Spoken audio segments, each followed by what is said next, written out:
방금 소개받은 산소망교회 박경수 목사입니다. 오늘도 먼저 우리 성민교회 목사님께서 또 이렇게 불러주셨고, 또 우리 사여성도 전도회에서 또 이렇게 귀한 시간을 마련해 주셔서 진심으로 감사드리고, 또 하나님의 은혜 가운데 사여성 전도회가 앞으로 더욱더 하나님의 크고 놀라우신 은혜들이 부어질 줄로 믿습니다. 그 사성도 연성뿐만 아니라 여기 모인 모든 분들 위해 한량의 은혜가 임하기를 주님의 이름으로 축복합니다. 우리 좌우의 사람들에게 이렇게 하겠습니다. 사랑하고 축복합니다.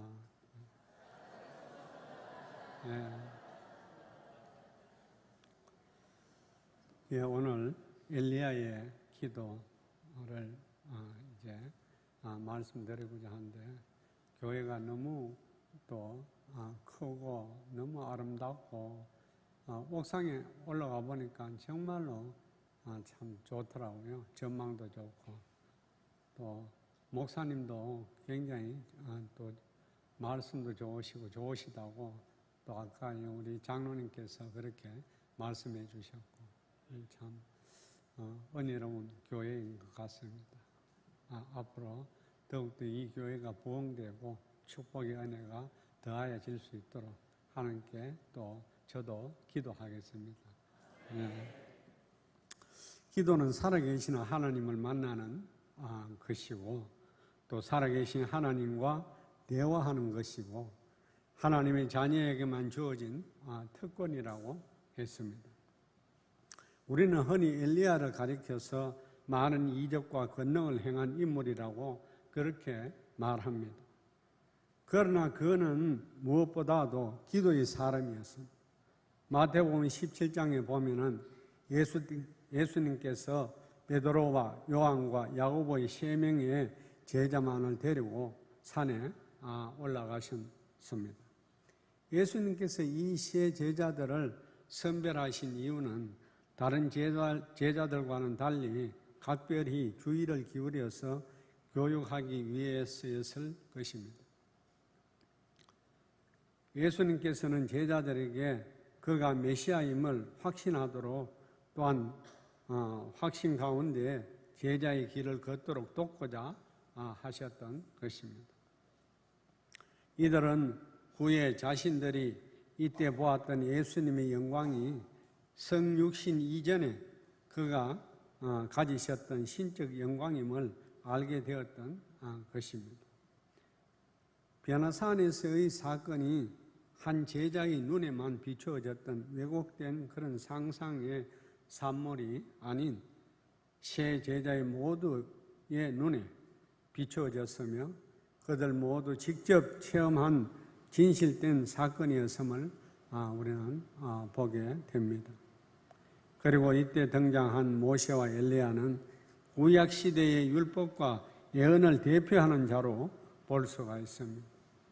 따라서 예수님께서 이들과 대화를 나눈 사실은 예수님께서 구약의 율법과 예언의 전달자일 뿐 아니라 이를 완전하게 하시는 분이심을 상징적으로 드러낸 것으로 볼 수가 있습니다. 동일한 내용을 기록한 누가는 이들이 장차 예루살렘에서 이루어질 예수의 죽음에 대해서 말했던 것으로 누가복음 9장 31절에 기록하고 있습니다. 이로 보건대 예수님께서는 하나님께서 계획하신 구원의 완성을 위해서 예루살렘에서 당하실 고초와 죽음을 주제로 모세와 엘리야와 함께 신중히 상의하셨음을 알 수가 있습니다. 예수님과 함께 산 위에 올랐던 제자들은 거기에서 놀라운 광경을 목격하게 됩니다. 바로 모세와 엘리야가 거기에 나타난 것이었습니다. 그런데 더 놀라운 것은 어떻게 제자들이 그 사람들을 한 번도 보지 아니하였는데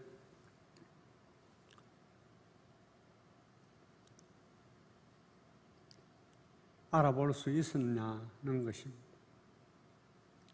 참 신비한 일입니다. 단 한 번도 본 적이 없는데 나타난 그 사람들이 모세와 엘리야라는 것을 알아본 것입니다. 때로 우리가 성경을 보다 보면은 미처 생각하지 못한 장면들이 많이 있습니다. 그러기에 성경을 볼 때 이왕이면 자세히 살피는 것이 매우 중요합니다. 아마도 모세의 가장 위대한 점은 하나님을 하나님 되게 했다는 데 있을 것입니다. 그 이전까지 사람들은 하나님을 별로 경험해 보지 못했습니다. 기껏 해봐야 아브라함과 이삭과 야곱과 요셉 몇몇만이 하나님이 어떠한 분인지를 알았던 것입니다. 그러나 모세의 때에는 모세의 인도를 받은 이스라엘 백성들 모두가 하나님의 임재를 경험하게 되었습니다. 하나님의 임재를 경험하게 하는 가장 확실한 도구들이 무엇이었을 것입니까? 만나, 메추라기 등도 있지만은 그러나 더 확실한 것이 있습니다. 구름기둥과 불기둥이었습니다. 이스라엘 사람들은 이 구름기둥과 불기둥을 보면서 하나님이 지금 우리와 함께 계시다는 사실을 확인이 되었던 것입니다. 그런데 이 연결고리가 누구인가 하면 바로 모세였던 것입니다. 그 다음으로 하나님을 가장 하나님 되게 한 사람이 있습니다. 그분이 누구일까요? 물론 여러 명의 사람들이 있지만 그 중에 한 사람이 바로 엘리야였습니다. 모세의 시대가 하나님을 알지 못하던 시대라고 한다면 엘리야의 시대는 하나님을 잊어버리고 사는 시대였습니다. 왕 아합으로부터 모든 시민에 이르기까지 여호와 신앙은 없어져 버리고 바알과 아세라의 신이 판을 치던 그런 시대였습니다.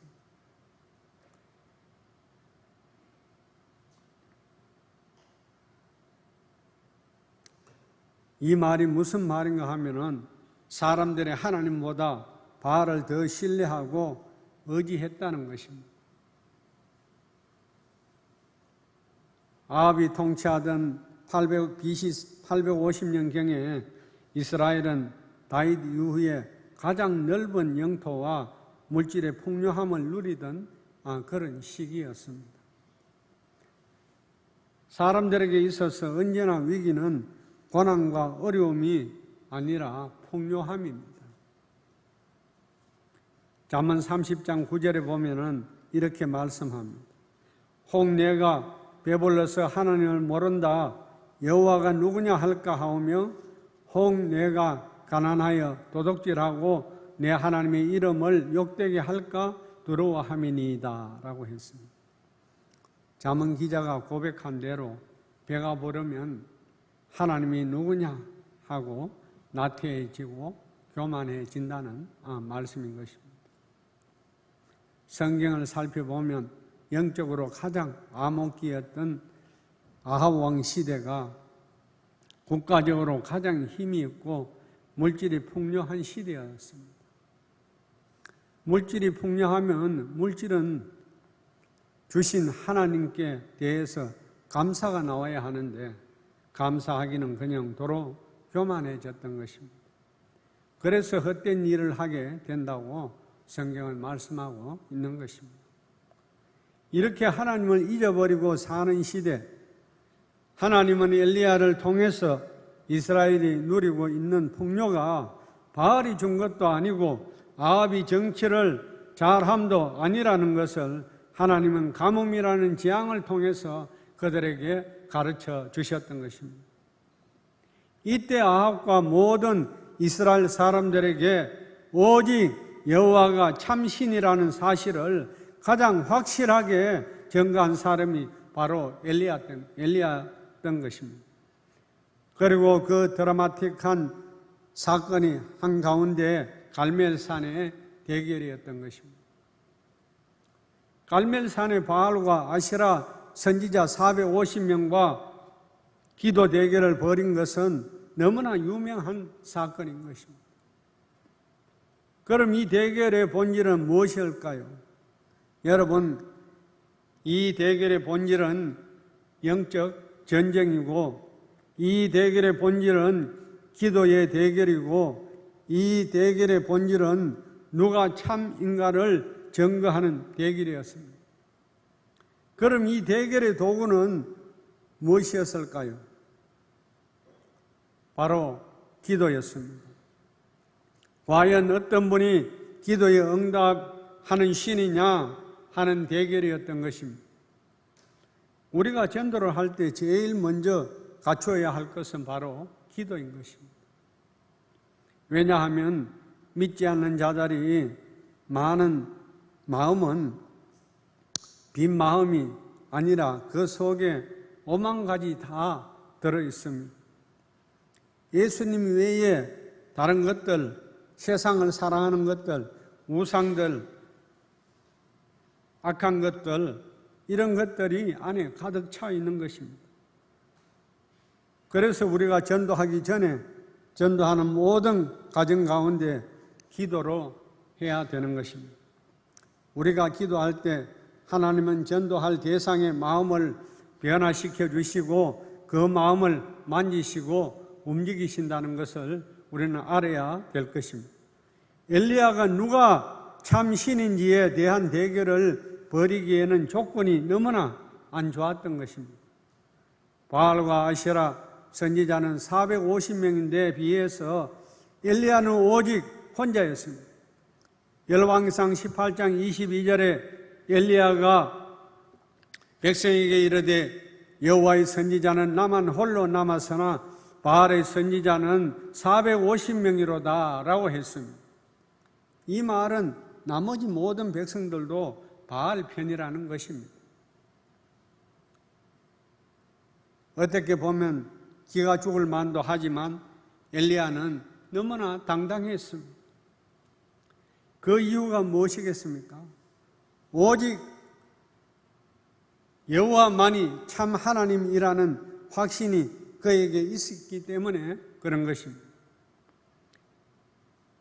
예수님을 가정에서 또 혼자 믿는 분들 많이 있습니다. 그런데 전도하러 갈 때 혼자 갈 때가 많이 있는데 그때에 하나님께 기도하면서 구해야 될 것입니다. 그때 하나님 앞에 구하면 하나님은 낙심치 말라고 분명히 힘을 주시고 용기를 주실 것입니다.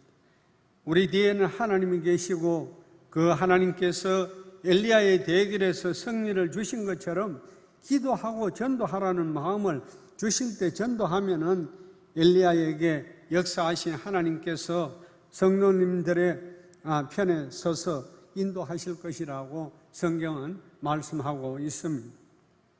그러면 갈멜산에 제물을 놓고 불이 임하는 신이 참 신이라고 대결하는 이 현장에서 드러낸 엘리야의 기도는 어떤 기도였을까요?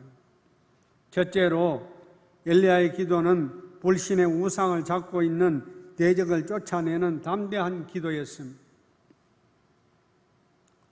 불신의 우상을 잡고 있는 대적을 쫓아내는 담대한 기도. 사무엘상 17장에 보면은 하나님을 믿지 않는 자가 또 골리앗 앞에서 여호와만이 참 하나님이라는 증거를 드러내는 믿음의 사람이 나옵니다. 이 사람이 이러면 다윗이지요. 사실 우리는 이 사건을 좀 더 면밀하게 살펴볼 필요가 있습니다. 다윗이 맞서 싸우려는 골리앗이라는 사람은 키가 무려 3m에 육박하고 또 갑옷도 그 무게가 57kg이나 나가는 거인이었습니다. 거인 중에 아주 거인인 것입니다. 이런 어마어마한 거인 앞에서 위압감을 느끼지 않을 사람은 아무도 없을 것입니다. 뜨거운 풀무불 앞에서도 담대하던 사드락과 메삭과 아벳느고를 여러분 기억하십니까? 사자굴 앞에서도 담대하던 다니엘을 여러분 기억하십니까? 유라굴로 광풍 앞에서 담대했던 바울의 힘은 여러분 어디에서 나온 것일까요? 이들 또한 하나님을 믿지 않는 이방인에게 하나님을 드러내는 통로로 서임받을 뿐 아니라 이들을 통해서 하나님을 믿지 않는 자들이 하나님을 믿게 되는 역사가 일어났던 것입니다. 여러분, 믿음의 환경을 초월하는 힘이 있습니다. 우리 가운데 늘 염려하고 걱정하는 사람들을 많이 보게 되는데 그런 사람들은 믿음이 없는 사람들입니다. 염려하고 걱정을 믿음의 기도로 바꾸어야 하는 것입니다. 믿음의 기도를 드리는 사람들의 특징은 어려움 앞에서 담대하게 기도한다는 것입니다. 이들의 특징은 담대한 기도를 통해서 많은 영혼들을 하나님께로 인도하는 자들이었습니다. 다니엘 12장 3절에 보면은 지혜 있는 자는 궁창의 빛과 같이 빛날 것이요 많은 사람을 옳은 대로 돌아오게 하는 자는 별과 같이 영원토록 빛나리라고 했습니다. 세상을 따라 살아가는 많은 믿지 않는 영혼들을 하나님께로 돌아오게 하는 자들은 하늘의 별과 같이 빛나고 빛난다고 성경에서 말씀하고 있습니다. 믿음의 담대한 기도를 하는 성도님들, 여러분 그런 성도님들 되어서 많은 불신자들을 하나님께로 돌아오게 하는 은혜가 있게 해 주실 줄로 믿습니다. 엘리야를 여러분 한번 보십시다. 지금 이 앞에는 바알과 아세라 선지자들과 아합 왕까지 앞에 있습니다. 또 바알과 아세라를 추종하는 사람들로 가득 차 있는 곳입니다. 하나님을 믿지 않는 불신의 우상에 잡혀 있는 사람들이 엘리야 앞에 가득 차 있었던 것입니다. 엘리야는 스스로 고백하는 대로 오직 여호와를 경외하고 신뢰하는 사람은 자기 혼자밖에 없다는 것입니다. 그럼에도 불구하고 엘리야는 불로 대결하자고 말합니다. 그리고 하나님 앞에 불로 응답해 달라고 기도를 합니다. 바알과 여호와 사이에서 하나만을 선택하라는 엘리야의 요구에 대해서 침묵했던 백성들이 엘리야의 기도에 불로 응답하신 여호와를 경험하고 여호와 하나님 편으로 섰던 것처럼 지금도 하나님은 전도를 위해서 불신자를 위해 기도할 때 하나님께서 역사하실 것입니다. 너는 칼과 창으로 나오지만 나는 만군의 하나님 여호와의 이름으로 나아간다 라고 외쳤던 다윗과 같습니다. 수많은 대적들 그리고 의심하는 사람들 심지어 조롱하는 사람들에 둘러싸여도 전혀 기죽지 않았습니다. 사람은 주위의 영향을 많이 받습니다. 특히 사람들의 영향을 많이 받는다는 이야기입니다. 나를 응원하는 사람들이 많을수록 힘이 많이 나게 됩니다. 그러나 나를 반대하는 사람들이 많을수록 기가 죽습니다. 이게 정상입니다. 그런데 엘리야를 여러분 보십시오. 그들 앞에서 담대합니다. 오직 여호와가 참 하나님이라고 담대하게 외쳤습니다. 이 힘은 어디에서 나올까요? 바로 하나님 여호와만이 참 하나님이라는 확신에서 나온 것입니다. 여러분이 이 담대함이 있습니까? 오직 하나님이 나의 소망이라는 확신이 여러분 있습니까? 베드로 사도는 베드로전서 3장 15절에 이렇게 말합니다. 너희 마음에 그리스도를 주로 삼아 거룩하게 하고 너희 속에 있는 소망에 관한 이유를 묻는 자에게는 대답할 것을 항상 예비하되 라고 했습니다.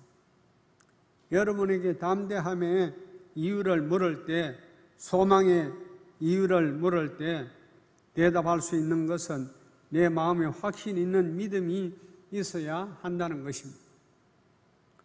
둘째로 엘리야의 기도는 전도할 영혼이 하나님께로 더 가까이 가게 하는 기도였습니다. 그 모습이 오늘 본문에 자세하게 나옵니다. 먼저 엘리야는 21절에서 백성들에게 이렇게 요구합니다.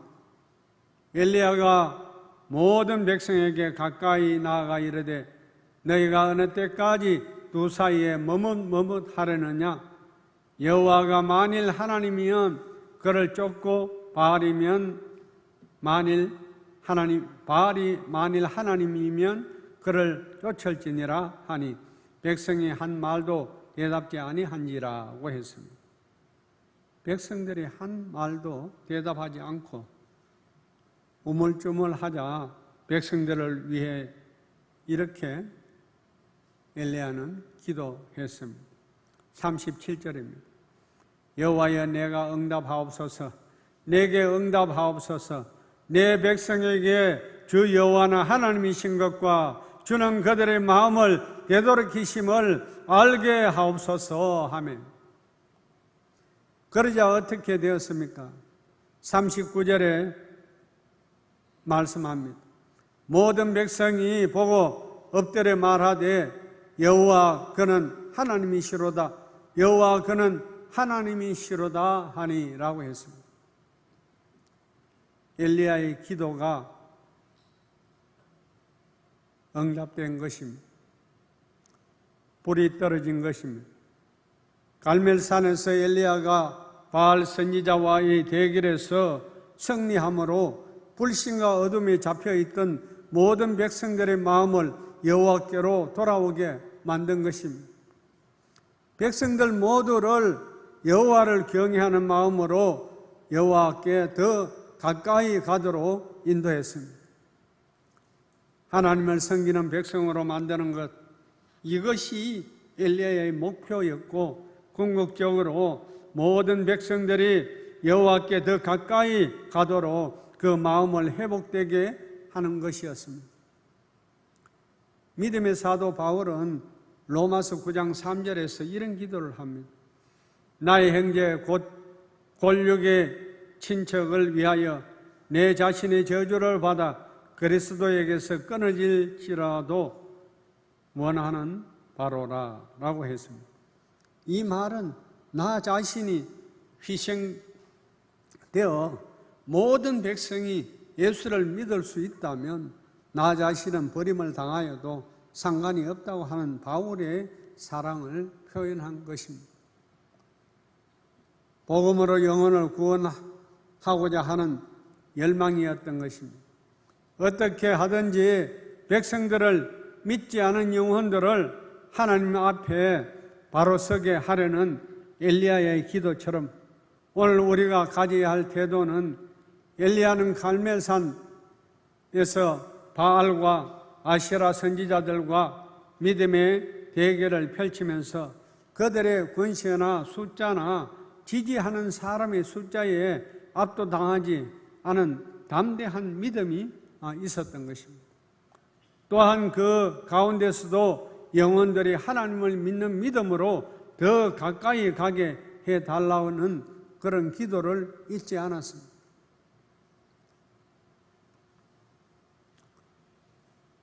사랑하는 성도 여러분, 오늘 엘리야가 엘리야의 기도처럼 전도할 영혼을 위해서 기도하시고 불신의 우상을 잡고 있는 대적을 쫓아내는 그런 담대한 기도를 여러분 하셔서 예수님을 만나는 시간 되시고 그리고 전도할 영혼이 하나님께로 더 가까이 가게 하는 기도 하시기를 주님의 이름으로 축복합니다.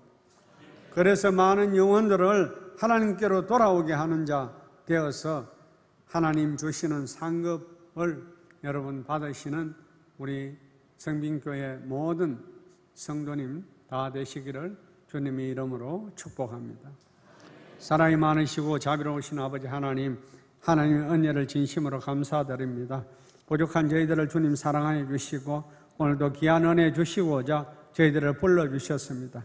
하나님 아버지의 은혜와 능력으로 인도하시고 예수 그리스도의 이름으로 승리하는 은혜의 삶들이 되게 하옵소서. 엘리야의 기도처럼 하나님의 놀라우신 은혜들이 우리 성빈교회의 성전도회 모든 회원들 여러분들에게 임하게 하시고 성령 충만, 능력 충만으로 나아갈 수 있도록 하나님께서 지혜를 더하여 주시옵소서. 하나님 감사합니다. 사랑합니다. 예수님의 이름으로 기도드리옵나이다. 아멘. 이제 우리 제 3호인데 우리 교회에 이제 같이 동역자로 지금 섬기고 있는 김손순 전도사님께서 나오셔서 간증을 하시겠습니다.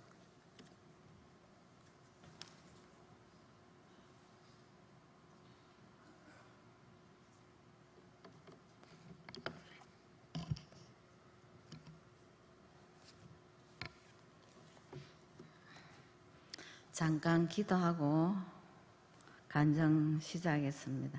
제가 많이 떨리거든요. 기대해 주시기 바랍니다. 잠깐 기도하겠습니다. 좋으신 아버지 감사합니다. 부족한 이종이 간증하기로 이렇게 이곳에 섰사오니 성령께서 함께해 주시고 이 딸의 생각과 마음과 입술을 주장하여 주옵소서. 그래야 하나님께서 하게 하시는 그 간증만 할 수 있도록 성령님이여 이끌어가 주십시오. 또 이곳에 계시는 성령님들 마음속에도 성령께서 역사하여 주시고 듣게 하시는 말씀을 들을 수 있도록 하나님 은혜 내려주시옵기를 예수 그리스도의 이름으로 감사 기도드립니다. 아멘.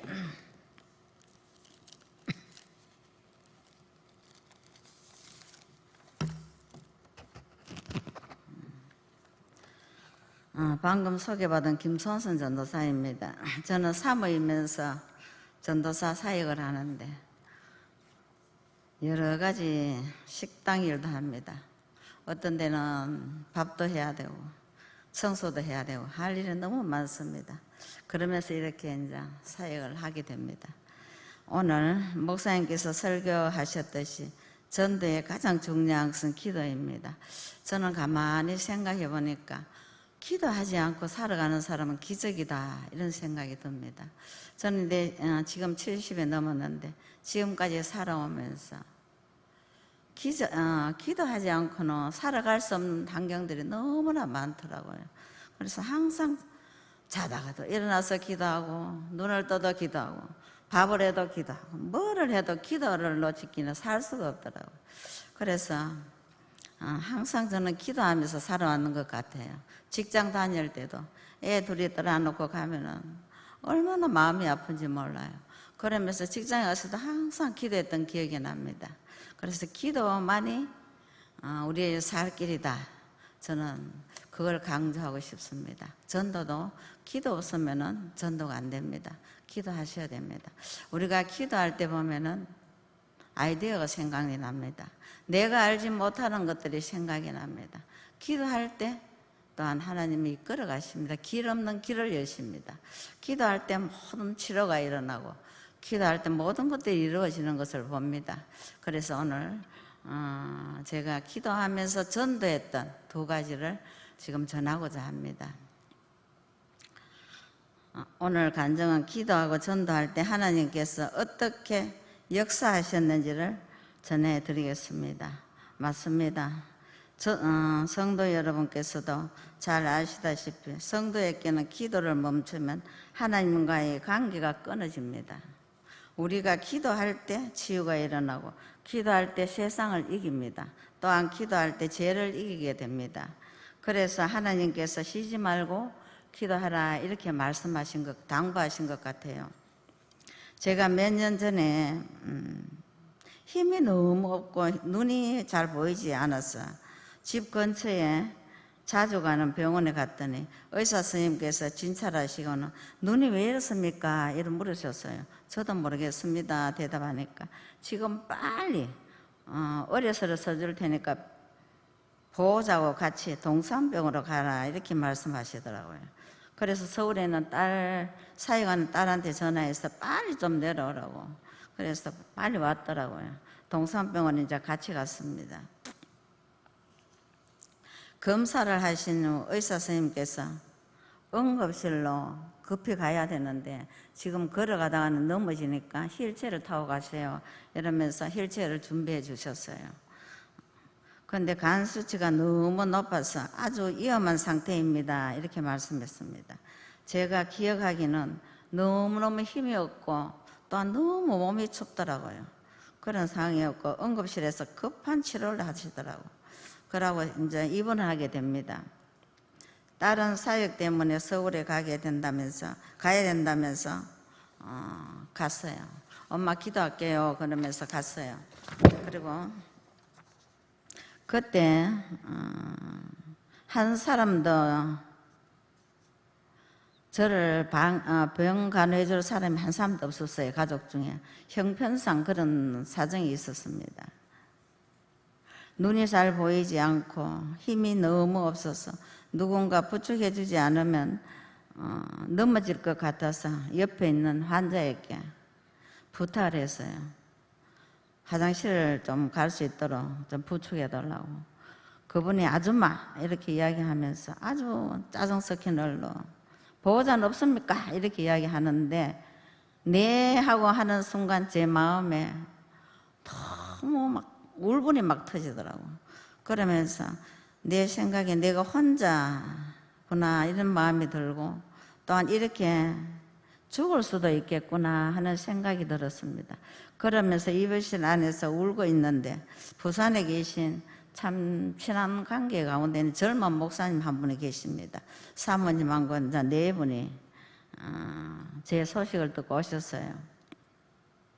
목사님께서 기도하시고 저를 위해 말씀을 주셨습니다. 아가서 2장 10절 말씀입니다. 나의 사랑하는 자야 내게 말하여 이르기를 나의 사랑 내 예쁜 자야 일어나서 함께 가자.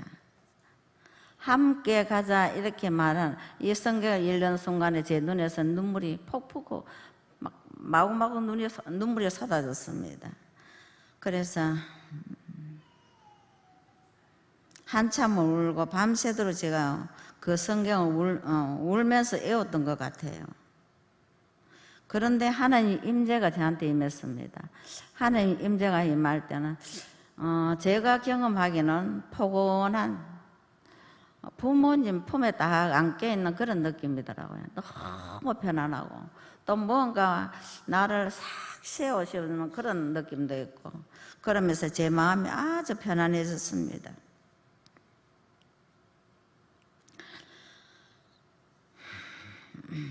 지금도 그 생각하면 제가 마음 좀 그럴 때도 있습니다. 나의 사랑 나의 예쁜 자야 일어나서 함께 가자. 이 말씀 제 평생의 말씀입니다. 어려울 때 항상 이 말씀을 애웁니다. 나의 사랑 나의 예쁜 자야 함께 가자. 함께 가자. 네 혼자가 아니고 나와 함께 가자. 우리 하나님은 살아계시거든요. 그래서 함께 가자 이 말씀이 제가 살아가면서 힘들 때마다 하나님이 함께 가자 하시는구나. 이 말씀 붙들고 이기며 살아가는 제 삶입니다. 근데 남편도 자녀들도 오지 않아도 섭섭한 마음이 없어지더라고요. 편안해졌습니다. 아침에 일어났는데 눈이 보이는 것입니다. 그리고 힘이 없었는데 힘이 조금 생겼습니다. 어제 저녁에 하나님께서 치료하셨구나 하는 믿음이 제 속에 믿음이 생겼습니다. 아침 일찍 인턴 선생님께서 오셔서 여러 가지 검사를 하시고는 뭔가 잘못된 것 같다 이러시더라고요. 그리고 다시 검사를 해야 된다고 말씀하시길래 어제 저녁에 우리 하나님께서 치료해 주셨습니다 라고 했더니 저를 아래우러 쳐다보면서 웃으시며 나가시더라고요. 조금 후에 가정 담당 선생님께서 오셔서 다시 검사를 다 하신 후에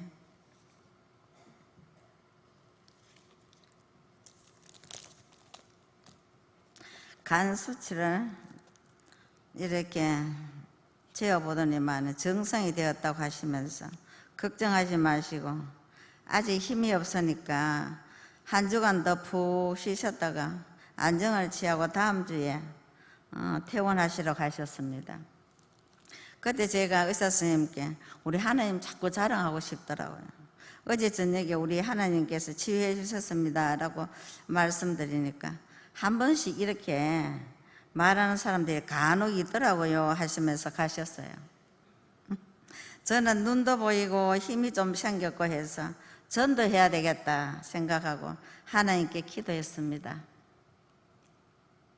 대상은 옆 침대에 계신 아주머니를 전도할 수 있도록 기도를 준비했습니다. 아주머니, 제가 어제까지 눈도 안 보이고 힘이 없었는데 부축해 주셔서 정말 감사했습니다. 이렇게 인사를 드리고 어제 저녁에 목사님께서 오셔서 기도해 주시는 거 들으셨지요? 또 밤에 계속 제가 울었던 것을 들으셨는지요? 이렇게 물었어요. 하나님께서 저를 어젯밤에 치유해 주셨습니다. 아주머니 집 가까이에 교회에 가셔서 등록하셔서 예수 믿으시면 병도 치유되고 또 천국 갑니다. 이렇게 말했더니 그런데 아주머니가 화를 지나치게 내는 거예요. 화를 그냥 내는 게 아니고 너무 막 무서울 정도로 지나치게 내시고 이제 휴게실로 가버리시더라고요. 그래서 살살 따라갔습니다. 따라가서 아주머니 혹시 교회 다니는 사람한테 상처받은 일이 있습니까? 라고 제가 물었습니다. 그때 아주머니가 말하시기를 시어머니가 교회 다닙니다. 이렇게 이야기하시더라고요. 근데 시어머니도 되게 불쌍하시더라고요. 들어보니까. 시어머니께서 20대에 남편이 죽고 유복자 아들을 키워서 결혼을 시킨 거예요. 그러니까 이 유복자 아들이 엄마 말만 듣는 거라요. 그렇게 결혼하신 이 아줌마는 시어머니도 괴롭히고 남편도 엄마 말만 듣지로 그렇게 너무 힘들어가지고 스트레스를 너무 많이 받아가지고 아주머니가 온몸에 쌀 것이 없다고 자기가 말했습니다. 제가 병원에 한 주간 더 있으면서 아주머니의 살아온 삶의 이야기를 들었는데 기도하면서 계속 들어주었습니다. 아주머니의 가족들 이야기를 제게 다 말하면서 속이 시원하다 이렇게 말씀하시더라고요.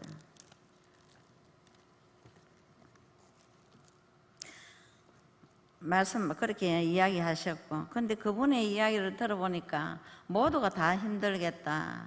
진짜 예수님이 들어가면 그 가정이 편안해질 건데 그런 마음이 들었습니다. 그러면서 저와 아주머니가 친해졌습니다. 이 속에 있는 그 비밀들을 다 이야기하니까 빨리 친해지더라고요. 같이 욕을 하면서 아이고 그랬구나 하면서 시어머니 욕을 하면 나도 같이 욕을 해주고 이러면서 아주 친해졌어요. 그리고 저희 언니나 동생들이 면회 온다고 전 연락이 오면은 아주머니가 뭐가 먹고 싶은지 물어보고 먹고 싶은 것들을 전해주었어요. 그러고 나서 이제 내일이면 제가 퇴원을 하는데 아주머니에게 아주머니 진짜 교회 안 가실라요? 제가 물으니까 쳐다보더라고. 그러면서 교회 가겠다고 하더라고요. 그래서 자기가 집 근처에 가겠다 이렇게 이야기하더라고. 그때 집 근처에 이제 그 교회가 있었는데 제가 아는 우리 직원 한 사람이 그 옆에 교회에 신앙생활을 했는 것 같아요.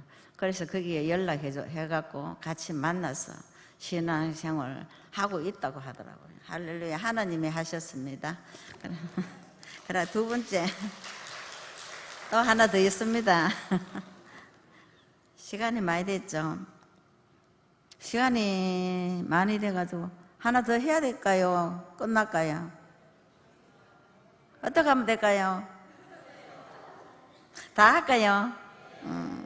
지금은 이번에 거는 임종 때에 그 전도한 내용인데 임종 때에 전도하면 열매가 되게 많이 열립니다. 그걸 기억하시기 바랍니다. 저희 가문에서 저 혼자 교회를 다녔습니다. 저희 아버지 임종 때 이야기입니다. 저희 아버지가 많은 세월 동안 제가 복음을 전했지만 듣지 않으셨어요. 그런데 전립선 암에 걸려서 이제 병원에 입원하시게 됩니다. 이때부터는 제가 천국과 지옥에 대해 말씀을 전하니 잘 들으시고 제가 갖다 드린 전도지를 매일 읽으셨다고 합니다. 병원에서 얼마 남지 않았다는 의사 선생님의 말씀을 들으시고 어느 날 저녁에 저에게 아버지께서 너희 엄마만 고생한 게 아니다. 나도 너무 고생했다 이러시면서 저희 엄마와 결혼하기 전에 일본에서 지냈던 일들을 말해 주었습니다. 일본에서 아버지께서 약혼자가 있었는데 결혼식을 약속한 상대가 있었대요. 그런데 갑자기 일본에서 원자폭탄이 터지게 되었습니다. 저희 아버지께서는 굴에 숨어 계시다가 얼마 후에 밖으로 나와 보니 물가에서 물을 마시는 사람들은 다 죽어 있었다고 했습니다. 저에게 만약에 원자폭탄이 터지면은 절대 밖에 나오지 말고 지하나 굴 속에 숨어 있으라고 했습니다. 밖에 있는 물은 절대 마시지 말라고 신신당부하셨어요. 원자폭탄이 터지고 난 후 아버지께서 정신을 차리고 약혼자 집을 찾아갔더니 집도 모두 타버렸고 가족들도 다 죽었다고 했습니다. 아버지께서 가족에게 한 번도 말하지 않으신 것들을 임종을 앞두고 저에게 모두 말씀하시면서 참 힘들게 살았다라고 말씀하셨어요. 그래서 저도 아버지도 한참 눈물을 울었습니다. 아버지가 병원에 입원하신 지 한 달이 지나니까 아버지 건강이 악화되었습니다. 아버지께서 퇴원해서 집에서 세상을 떠나고 싶다고 말씀하셨어요. 그래서 의사 선생님께 예언하다시피 아버지를 고향집으로 모셨습니다.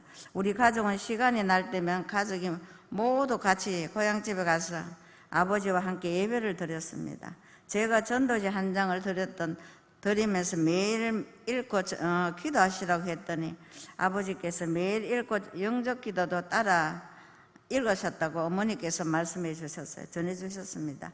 복음을 전해도 듣지 않으셨던 아버지께서 전도지를 계속 읽으면서 목사님을 만나고 싶다고 하셨고 그래서 목사님 신방도 받으셨고 그리고 4번 정도 아버지가 고비를 있었습니다. 그 고비 때마다 저희 가정이 가서 함께 예배 드릴 때는 친척들이 많이 와 있었어요. 사촌 오빠들도 와 있고 동생들, 언니들, 친척들 많이 와 있는 가운데서 우리가 같이 예배를 드리고 나면은 신기하게도 물도 조금도 한 모금도 못 마시던 아버지께서 물도 마시고 공국도 마시게 되셨고 고통도 완화되었습니다. 3번째 아버지가 돌아가실 고비가 생겼을 때 우리 가정이 모두 가니 아버지께서 우리를 보시면서 너무 몸이 아프고 저기 검은 옷 입은 사람이 지금 가자고 한다 했습니다. 그리고 아버지가 자신이 너무 아파서 검은 옷 입은 사람을 따라 갈까라고 했습니다. 그래서 제가 아버지께 지금 검은 옷 입은 사람을 따라가면 지옥으로 갑니다. 지옥에 가면 죽고 싶어도 죽지 못하고 불못에서 영원히 고통받으며 지내야 되는데 그래도 검은 옷 입은 사람을 따라가실 겁니까? 라고 아버지께 물었더니 아버지께서 검은 옷 입은 사람은 따라가지 않고 둘째 딸이 믿는 하나님을 믿고 따라가겠다 그러면서 하나님 앞에 용서를 구하며 죄를 이제 생각나면 용서하고 기다리라고 했습니다.